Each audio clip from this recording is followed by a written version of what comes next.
So it's been a short while, and I thought I would do an update on where I am as I am slowly making progress. So when I've got here, this is where trains come out of east staging. So the notch in the backdrop in the corner, that's the main line. And then the larger notch with the two tracks, that I've decided to model a fictional logging railroad. Most logging railroads were long gone by my era, but I figure this can be the last of the logging railroads in Idaho. And so this is one. We'll have access to a couple log camps, so every once in a while in op session we'll bring a log train out. But it'll also be a transfer facility to go from truck to rail car. So this area, I'll just scenic, kind of industrial, and have a lot of forestry equipment from my fictional logging company I've got on the layout. So that's what we kind of have going here. That's an old BN depot. So this is the genesis of all this was my father-in-law asked me if I had any towns on my layout. And I didn't. I mean, I have some industrial areas and downtown switching areas, but I really never modeled anything that would really suffice as a downtown. So I decided I would do some redesign here. This was originally just going to be scenic with forest and so forth. And so I decided to add a town called Midsummit. It's a fictional town. It's a flat area. It's kind of halfway between where Riggs and Grangeville would be. And it goes up in through the Nez Perce National Forest. I know geography doesn't support building a railroad through there, but that's why we're calling this a proto-freelance road. So that is an old BN depot. I'm just going to use it for some maintenance way, and then I'll store some maintenance way equipment on the track, and then maybe if we get a wild hair up our ass one off session, we can use it as a pocket for some manned helpers. But bottom line, it's kind of used to be a passing siding, so back in that back corner, I'll model it so it looks like they just pulled the tracks out, and there used to be a full siding through there. So as we go through here, this is the town of Midsummit, so it's a small downtown.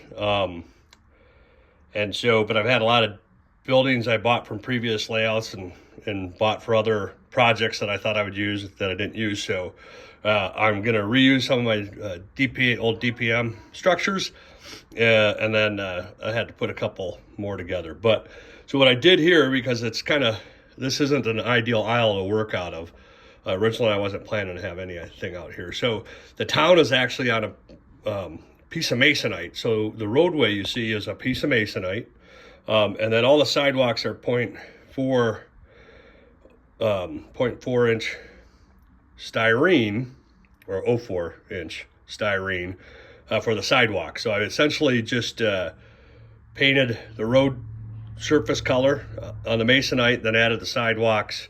And then the striping was something I just tried this, and it was so far very happy with it. Very easy. They're kind of vinyl prints that stick onto the road. Not sure if they'll roll yet or anything, but they went on real easy. They're real detailed, and they're not real thick. Like you can buy kind of vinyl tape, thin vinyl tape, to make N-scale road stripes, but it's usually a little bit thicker. So this went real good, and I'll put the link to their site in the comments, because right now I think it's a good product. We'll give it a year and see if any of it starts to roll, but pretty easy to get on. So still have to weather the road with pastels and so forth, but just wanted to put it in place for the purpose of the video. So what this also allows me to do is I can pull the foundation of Midsummit out, and I can work on this in my workshop and not have to work on it on the layout. So just like I said, small downtown. I'll have a lot of pickups and 4x4s parked in town because it's a logging area, and then the small gas station. So And then this is also really where the main line starts gaining elevation again. That's why it's called Midsummit. And then it's just going to kind of push up through a valley. And then you see the logging line right there. That'll just end. It'll just end. That allows me to move trains around. There won't be any trains that come out of this tunnel with logs. It's just an abandoned portion of the logging line. So, but it gives me some space to move some cars, kind of a drill track. So as we go up the grade, I'm going to redo the fascia here, and you'll kind of peek through it. So on the inside of the aisle side, the terrain will rise up, and so it'll almost be a little bit, I guess, like the shadow box effect. So as it comes up, that's just an old tile bridge, stripped apart, painted, detailed, and 3D printed some bridge piers. And then this will just be a stream that'll kind of wind through and then come out to the fascia. And then the line will curve along. I think what I'll do right in here is put a avalanche shed, just because it don't have one on layout, and it will look interesting. So, and then line continues up towards Grangeville. Now this area says Highway 95, but based off the redesign, that'd be Idaho 14, and then one of the many streams. And so this is just, it'll have some waterfalls in there. The base of the stream's layered masonite, just kind of like a wedding cake.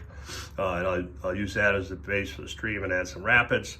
And then right from the stream, the terrain will rise up, and I think what I'm going to put in here in this corner, I'll redo the fascia here also. And in this corner, I'll probably put a yarder in and a logging scene. This is if you're familiar with the area, logging is king.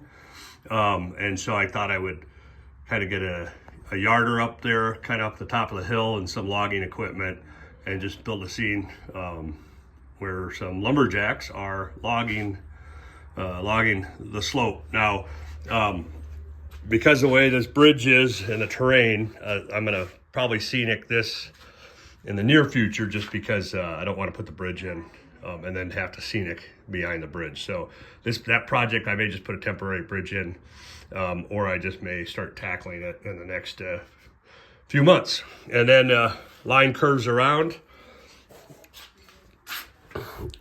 And then we're in Grangeville. I think I posted a video on Grangeville before, but I've finished a couple more mock-ups.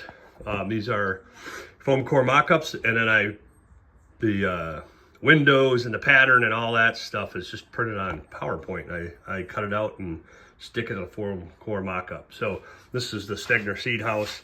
I had to severely compress it. Well, not really severely. I thought I'd have to compress it more than I did. If I built it to scale, it would be about 31 inches long, and I think I'm at 25 or 26. So it's a very long building, if you've seen photos of it. And so then finished, that's an actual mock-up of the Camas Depot in Grangeville. I was lucky enough to find a copy of the plans, and so did a mock-up of the depot. That replaced an older Northern Pacific type depot at some time before the BN days. And then this is the rest of Grangeville I won't cover down through here.